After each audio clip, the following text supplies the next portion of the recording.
My name is Harmony Richmond, and I am a faculty member at Valley City State University, and I'm one of the newest members of the North Dakota Council of Teachers of Mathematics. And my role at Valley City State is I teach math for elementary teachers 1 and 2, ed tech, and I teach a lot of general ed math classes. And about this past summer, I ran into what is growth mindset, and it really stormed a passion within myself on how much power this could give my current math class that I teach. So with that being said, the couple of goals that I have for the next hour or so is to talk about what is growth mindset, the growth mindset in my particular math classroom and how it looks, because I think each different math classroom will look a little bit different, and then how to utilize Khan Academy's LearnStorm to promote growth. When I think about a growth mindset, it triggered me to think about what I commonly hear in my math class. So things such as math is just not my strong suit. I'm just not good at math. My answers are always wrong. I'm always double guessing myself. And all I need to do is just pass this class and move on. If this is something that you're familiar hearing with, it's exhausting for those of us who really love math. And I want to instill that passion of math with my learners too. But how do I do that? How can I get there? So if you've got your phone on you, or if you have a computer next to you, I want to take just a quick minute and I want you to Google "not a math person." So take a moment to Google "not a math person." And in the chat box, could you please put the number of hits that you find when you Google "not a math person"? Look. What I'm seeing, Joan said 186 million. Sean, you found 185 million. When I did it, I found 300 million. That is an outstanding number of hits when you say, I am not a math person. Why do you think this is? What are some ideas that you have for why there are so many hits for when you Google, I'm not a math person? Put some ideas in our chat box. Why do you think this is? Why do you think that there are so many hits for I'm not a math person? So I'm seeing maybe they don't want to put the effort in. Others saying it's socially acceptable, low confidence. They don't always understand math, so they just think they're just not a math person. It certainly does take hard work. Or because not everyone is good at classroom math and that makes them believe they're not good at it. They're discouraged, maybe they don't understand. All of those answers are invaluable and are absolutely correct. So what I've done when I hear these from my students, when I hear this, I thought to myself, what can I do? How can I help them believe that they are a math person? Because I think we all can be math people in our own way. So I've started to teach a growth mindset in my classroom. And there's a difference between a fixed mindset and a growth mindset. Fixed mindset people, they assume that intelligence and other qualities, abilities, and talents are fixed traits and that they can't be significantly developed. You're born with what you got and you don't get anything more. That's just what it is. Versus a growth mindset assumes that intelligence and other qualities, abilities, and talents can be developed with effort, learning, and certainly dedication. So the growth mindset kind of goes against everything that you had found about your reasonings about why you think people believe that they are just not a math person. Some other traits and qualities about a growth mindset versus a fixed mindset in the different areas such as your skills, challenges, effort, feedback, and setbacks. So fixed mindset, again, people think that you're born with a certain mindset and that's all you get. It can't be developed. Versus those with the growth mindset feel that you can develop skills from hard work and you can always improve. When you're faced with challenges, Fixed mindset people try to avoid challenges.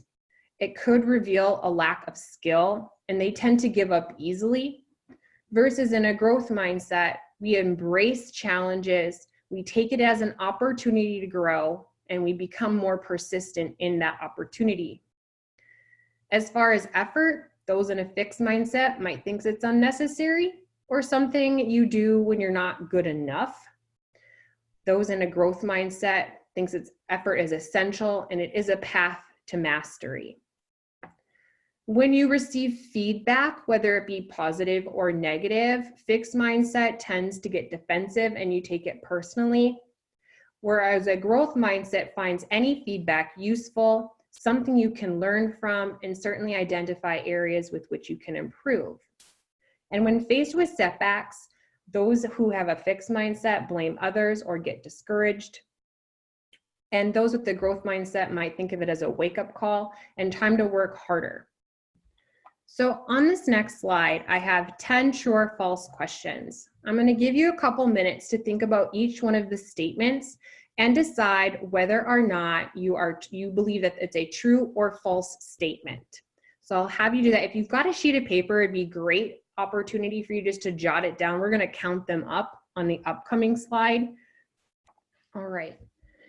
What I'd like you to do is determine how many of the odd number statements you thought were true, and then count up how many of the even numbered statements you thought were true. Those which you thought were true with odd numbers tend to be characteristics of a fixed mindset. And those which you thought were true with the even numbered statements tend to be characteristics of a growth mindset. Now, you may have numbers in both categories. It is completely normal that given certain circumstances, we may have both a fixed and a growth mindset. So you're not always going to have a growth mindset, and you're not always going to have a fixed mindset. But what I'd like to do to drive this point home is using, I'm just going to go into full screen so it gets rid of this piece here. What I'd like you to do is using your either a cell phone or your cell phone or a computer. If you're going to use a cell phone, you'll text prep123 to the number here, or go to the website pollev.com/prep123. I want you to give yourself 1 point for marking true on any odd number statement, and 1 point for marking false on any even numbered statement, and then add those points together. So 1 point for marking true on any odd, and 1 point for marking false on any even numbered statement. On this screen, your numbers are popping up here. The higher number you have, the more of a fixed mindset you have. So notice that not everybody, like closer to 0 here, we have 0, 1, 2 are pretty blank. The most of us are clumping together in the 3 to 5 range. That's okay, because we tend to lean one way or the other, and depending upon the circumstances with which we face, will tend to be either a growth and or a fixed mindset based on the situation we're in. However, when we are aware of our mindset, that's when we are able to make necessary changes to our thought patterns in that given situation to think in a different way, in a different manner. I tell my students every day, and I have this on the board, especially in my finite math class every morning. They struggle and they're very negative about things, but I truly believe that everybody can learn, and everyone can learn something, and it may not be a quality, but they're progressing, and that's really what makes me excited. We also know that learning is messy. So in my finite math class, I have 34 learners. So in that classroom, we have 34 different learners with 34 different brains and 34 different perspectives. Our classroom experience is always messy, and it's loud, and it's unpredictable. because I need to meet them individually with where they're at so that they all can continue to progress and learn at the speed and rate which is comfortable for them. How do I model a growth mindset in my classroom? These are things that I incorporate in order to build that growth mindset. I do think alouds to model how to solve problems. I ask questions which promote challenge. I present many opportunities for learners to work together where they can show how they solve their problems, and then a lot of time to reflect on what they've learned. These techniques certainly have forced learners out of their comfort zones. However, this is where the magic is truly happening in my classroom. There is growth happening in those unpredictable, uncomfortable moments. And I want to tell you a quick story about a learner I had last year. We were towards the end of the semester, and I had a couple learners who were just struggling with things, and I just overheard coming into my classroom, there was another learner at the board, and they were talking about geometry. They were talking about a subject that was completely unrelated to what we were doing, but they were teaching each other things, and it was just truly incredible. And I would never have expected that at the beginning of the semester. But then seeing that transition and that change happening within my classroom, and they didn't even know it was happening, was truly incredible. Sometimes learners we know struggle, but I like to think of it as productive struggle, because as Manu Kapoor states, hidden efficacy is the idea that struggle can propel students to deeper thinking about the nature of the problems, which can be far more valuable than figuring out correct sums. If a student has struggled their way through a problem to a solution, they can better apply the hard-won solution the next time it's needed. This productive struggle, while uncomfortable in the moment, certainly helps students develop a better understanding about learning and problem solving. There is statistics that show that you learn more when you get the wrong answer than when you get the answer correct. So that leads me to talking more about learning is messy. What do a microwave, potato chips, and Play-Doh all have in common? Take a guess in the chat box. What do they all have in common? Those are good. They have the letter O. They're useful, distinctive smells. Kind of an odd group of objects, that's for sure. Well, believe it or not, they were all accidental inventions created by a mistake. So Play-Doh was made by Untitled Products and was originally used to wipe soot off walls in the days when homes had coal stoves. Eventually, people stopped using coal as a home heating source, and the company was going out of business until the owner found out that his sister, who was a teacher, was using it as a sort of modeling clay in her classroom. Untitled Products turned into Rainbow Crafts and has been marketing Play-Doh to children ever since, which is a really pretty neat story.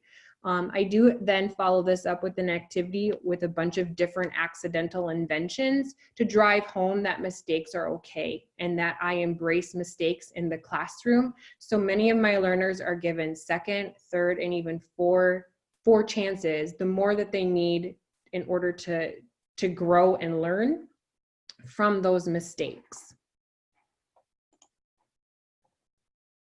Jo Boaler also says in her mathematical mindset that when students make a mistake, it triggers brain activity that isn't present when students get the right answer. So how do I foster a mistake is okay part of learning in a classroom where learners have previously been trained that mistakes are punishable acts? And that's so true. By the time that the learners get to be freshmen in college, they have already been trained that if you get the wrong answer, it's bad and it's over and it's done.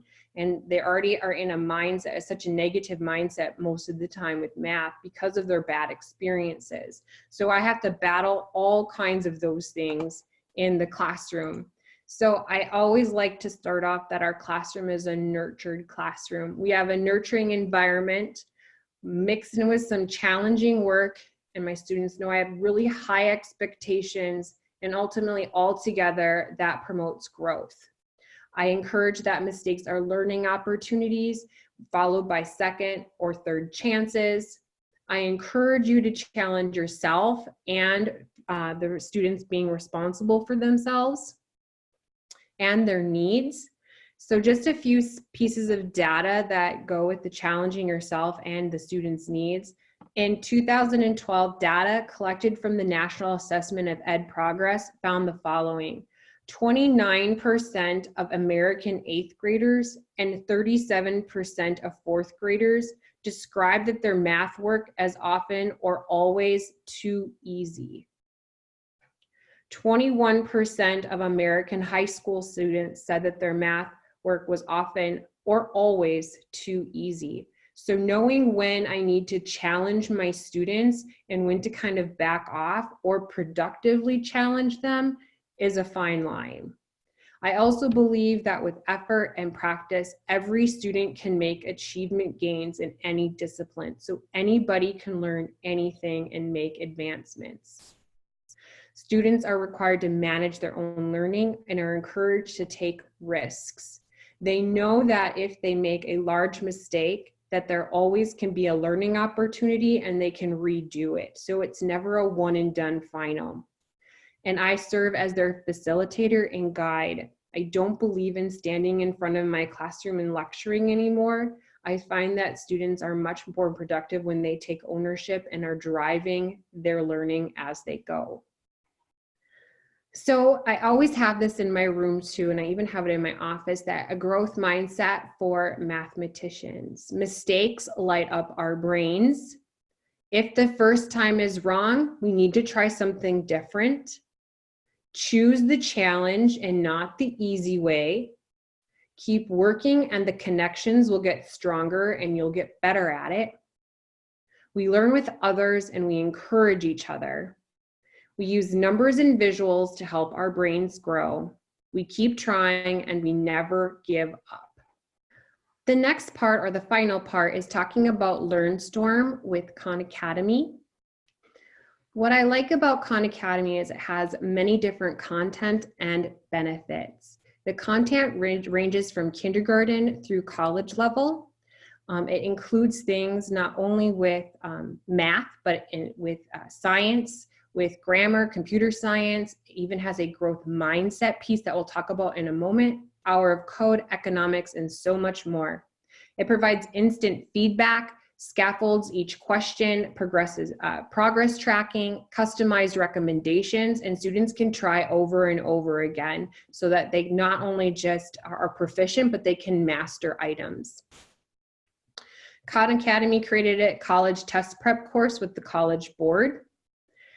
They collaborate with Pixar, MIT, Stanford School of Medicine, NASA, Code.org, and many others. And they recently just have partnered with Praxis so that learners who are pre-ed or education majors are able to use the Praxis Prep to help them practice for their Praxis core.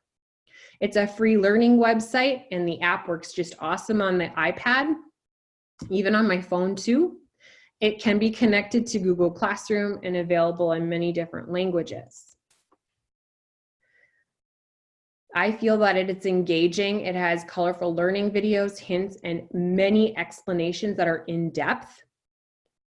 And you even have the ability while you're working on problems to use the drawing tool to help solve problems if you don't have pen and paper next to you.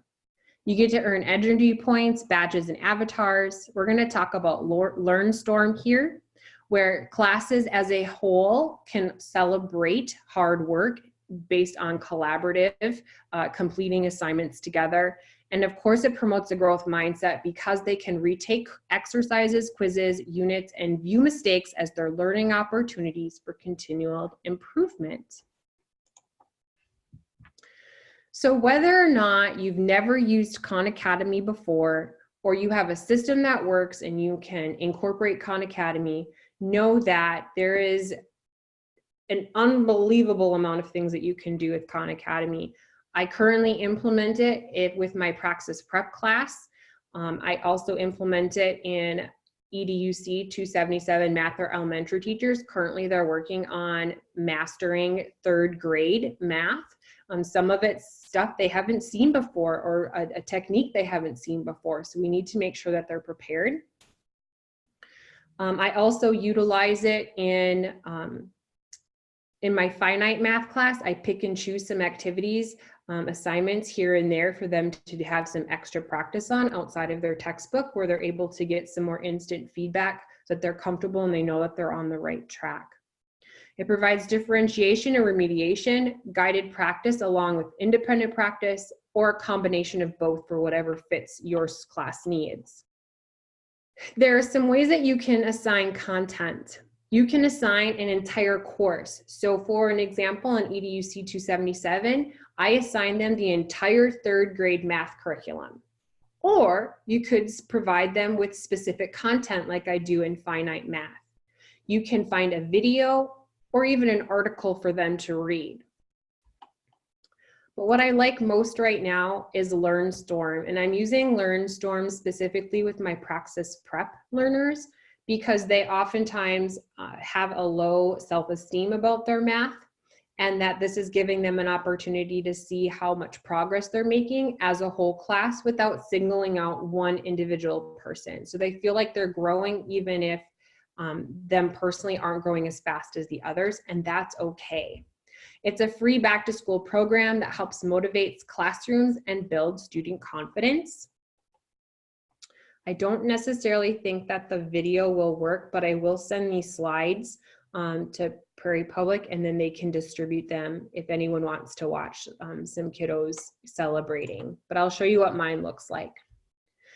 Although it began August 19th, you still can participate starting now. And I know it only goes through November 1st, but you can still, it's pretty easy to set up, and I'll show you how to do it. And from what I understand, it will also come back next fall as well. So how do you set up LearnStorm and how does it work?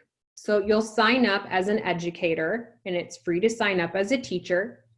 And then you'll start building your class and assigning practice.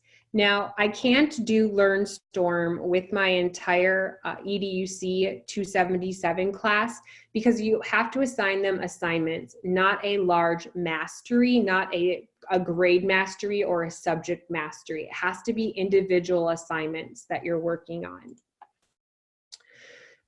So you can create the free Khan Academy teacher account, add a class, and roster your students. Students can either add themselves to your class or you can add them depending upon their age range. I personally just put up the link up on the board and my learners just hop on and log on themselves. Then you assign lesson aligned content that is appropriate for your students. And you can even assign curriculum from growth mindset activities. They have an entire section dedicated to just growth mindset, and we're going to talk about that here in a minute. Once they start mastering skills and completing assignments from any subject, LearnStorm will count their practice from the teacher in the self-directed practice or practice on an assigned course mastery goal, but the mastery goals do not count towards level on the LearnStorm tracker. For each growth mindset activity completed by students, they get to earn a limited edition LearnStorm Growth Mindset badge. And the badges students can see within their own personal account. Students can build their growth mindset by completing research-backed mindset activities developed in partnership with PERTS, which is a Stanford Research Center. And what I like most about building the mindset is that it is both geared towards, let me see if I've got the slide. No, there's age appropriate. There's an elementary, middle, and high school curriculum. So it really differentiates between the grade levels. I utilize, even though I'm at the college level, I use the high school curriculum to go through, and we usually do it as a class. I take about 5-10 minutes at the beginning of each class and do just a little activity associated with the high school curriculum, just so we can keep it in mind and that they can keep coming back to the idea that a growth mindset It doesn't just have to be in math class, but it can pertain to any of their classes as well. But it focuses on the growth mindset activities within Khan Academy, focuses on how your brain is made to learn, mistakes as learning opportunities, overcoming frustration when we don't always get the right answer the first time, making goals and setting yourself up for success, and then belonging, which apparently is only for the high schools. And again, you can use any activity within Khan Academy. It doesn't have to be just growth mindset, but it is a great place to start when you're incorporating LearnStorm. And then you get to celebrate as a whole class as the digital tracker moves and progresses. So what it looks like is once you're logged in, it's super easy to navigate to, because it's the first thing that you'll see when you have your classes built. Is you'll see this ability to do the LearnStorm, and then you can check your progress. As this levels up through each different ring, you get to party as a celebration. And I took a quick picture of my Praxis Math. I break my Praxis Prep Math class down into the 4 categories: algebra and functions, geometry, numbers, and then stats. And there's only a couple learners in there, so we build pretty slowly, but they got to see how this kind of progressed all through these different rings. And we're super close to reaching our second goal here, but our ultimate goal is to reach the very end for a little bit of group celebration.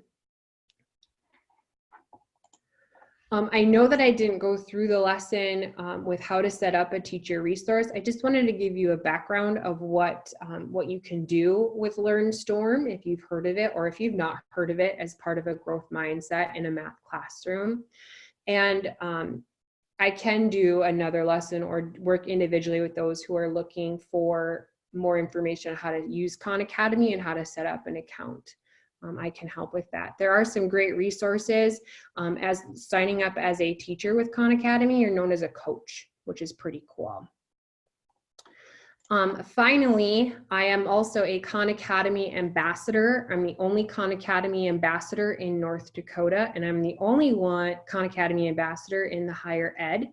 So I would greatly appreciate your feedback by going to that short URL or scanning the QR code and giving a brief, I think it takes it's like a one little pager on what you thought of the Khan Academy portion of this lesson.